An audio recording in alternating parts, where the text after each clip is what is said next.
Bismillahirrahmanirrahim. Assalamualaikum warahmatullahi wabarakatuh. Perkenalkan, saya Syarul Hadi di 10542111017. Baik, pada kesempatan kali ini saya akan melakukan pemeriksaan IUD atau AKDR. Jadi adapun alat dan bahan yang kita perlukan pada kesempatan kali ini yaitu meja pemeriksa ginekologi, sarung tangan non steril, kemudian sarung tangan steril, kemudian kita juga memerlukan kasa, cairan antiseptik, ring forceps, kemudian spekulum, kemudian tenakulum, kemudian kita juga butuhkan kontrasepsi IUD, kemudian lampu sorot. Jadi adapun teknik pemasangan IUD atau KDR ini yaitu kita persiapkan alat dan bahan, kemudian kita pastikan IUD tersegel sempurna dan kita perhatikan tanggal kadaluarsa alat. Kita jelaskan kepada pasien jenis dan prosedur pemeriksaan yang akan kita lakukan. Kemudian kita informasikan bahwa pemeriksaan yang akan dilakukan tidak menyebabkan nyeri, namun kita akan kurang nyaman kepadanya. Kemudian kita meminta pasien untuk melepaskan celana dan berbaring di meja pemeriksaan dengan posisi ditotomi. Kemudian pemeriksa mencuci tangan dan menggunakan sarung tangan. Kemudian kita lakukan pemeriksaan bimanual untuk mengetahui posisi uterus. Jadi selanjutnya kita lepas sarung tangan. Jadi yang selanjutnya kita buka pembungkus IUD sampai dengan setengahnya, kita lipat di bagian belakang. Kemudian selanjutnya kita masukkan pendorong ke dalam tabung inserter. Kita letakkan kemasan IUD dengan permukaan yang dasar, keras dan bersih. Kemudian dengan teknik steril kita lipat IUD dan masukkan ke dalam tabung inserter. Kemudian kita pakai sarung tangan yang baru. Kemudian kita lakukan sepsis dan antisepsis vulva. Kemudian kita pasang spekulum vagina. Kemudian kita bersihkan vagina dan serviks dengan tentunya cairan antiseptik. Kemudian kita jepit serviks dengan tenakulum secara hati-hati. Kemudian lokasi penjepitan adalah pada arah jam 10 sampai 12. Kemudian kita ukur panjang uterus dengan menggunakan sonde uterus secara berhati-hati ke dalam rongga uterus. Kemudian tanpa menyentuh di bagian dinding vagina maupun bibir spekulum.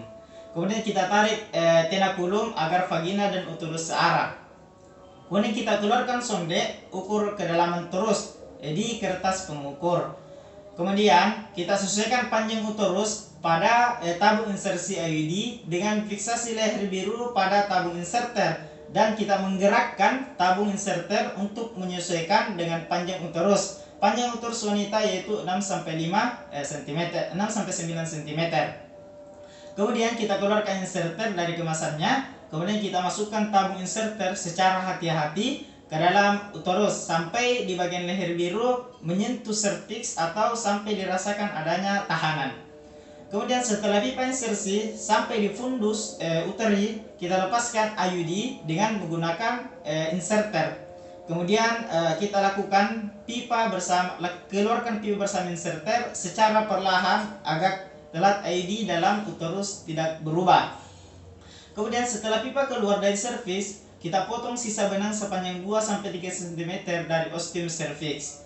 Kemudian kita lepaskan tenakulum, kita periksa cervix dan apakah ada perdarahan di tempat lapisan tenakulum. Kemudian bila ada, tekan dengan kasa selama 30-60 menit. Kemudian kita keluarkan spekulum dengan hati-hati. Kemudian kita letakkan alat telah digunakan pada tempat yang ditentukan. Kemudian kita minta pasien untuk kembali mengenakan pakaiannya.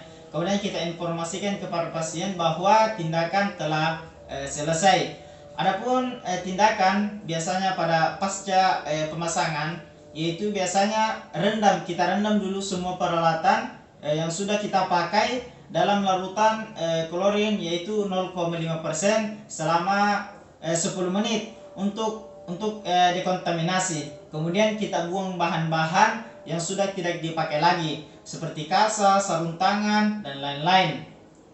Kemudian kita celupkan kedua tangan kita yang masih memakai sarung tangan yaitu di bawah larutan klorin 0,5%. Tapi bukan dalam keadaan yang terbalik, dan kita rendam di dalam klorin 0,5%. Kemudian kita cuci tangan dengan air dan sabun. Kemudian kita pastikan pasien tidak mengalami kram hebat. Kita amati selama 15 menit sebelum membolehkan pasien pulang. Kemudian adapun konseling ketika pasca pemasangan, yaitu kita ajarkan pasien yaitu bagaimana cara memeriksa sendiri benang AKDR dan kapan dia harus melakukannya. Kemudian kita jelaskan kembali kepada pasien apa yang harus dilakukan bila mengalami efek samping. Kemudian kita beritahu juga kepada pasien harus datang kembali ke klinik atau ke rumah sakit untuk mengontrol. Kemudian kita ingatkan kembali masa pemeriksaan AKDR CUT ini T380A adalah 10 tahun. Kemudian kita yakinkan pasien bahwa ia dapat datang ke klinik setiap saat bila memerlukan konsultasi, kemudian pemeriksaan medik atau bila menginginkan AKDR tersebut dicabut.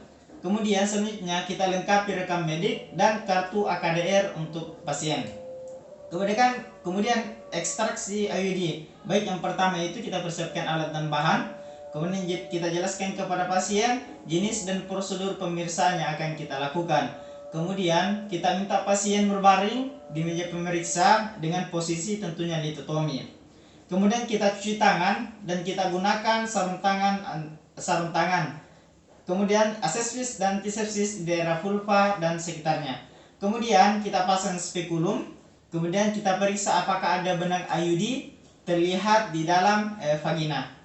Kemudian setelah benang terlihat, kita jepit benang dengan menggunakan ring forceps, yaitu dengan perlahan tarik keluar IUD. Kemudian setelah IUD keluar dari vagina, tentunya kita lepas spekulumnya.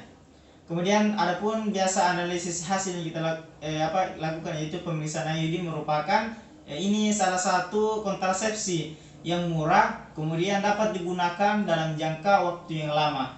Kemudian pemeriksaan juga dapat dilakukan saat setelah melahirkan atau 10 menit setelah plasenta lahir. Kemudian delayed atau postpartum insertion. Kemudian 4 minggu setelah plasenta lahir dan postpartum.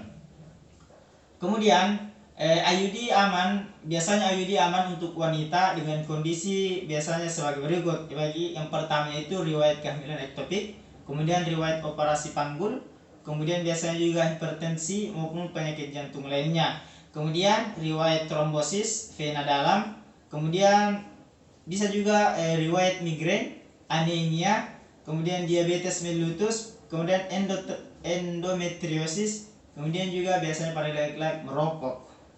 Kemudian kontraindikasi absolut pemasangan IUD ini yaitu kehamilan, kemudian kelainan anatomi uterus yang signifikan atau yang tinggi, kemudian perdarahan pervaginal yang tidak diketahui penyebabnya, yang dicurigai kehamilannya ini untuk keganasan panggul. Kemudian penyakit tropoblas ini gestational dan peningkatan level beta ataupun human chronic gonadotropin yang persisten. Kemudian biasa juga infeksi pelvis yang sedang berlangsung selama ini. Mungkin itu yang bisa saya sampaikan pada kesempatan kali ini. Billahi fisabilil haq, fastabiqul khairat. Wassalamualaikum warahmatullahi wabarakatuh.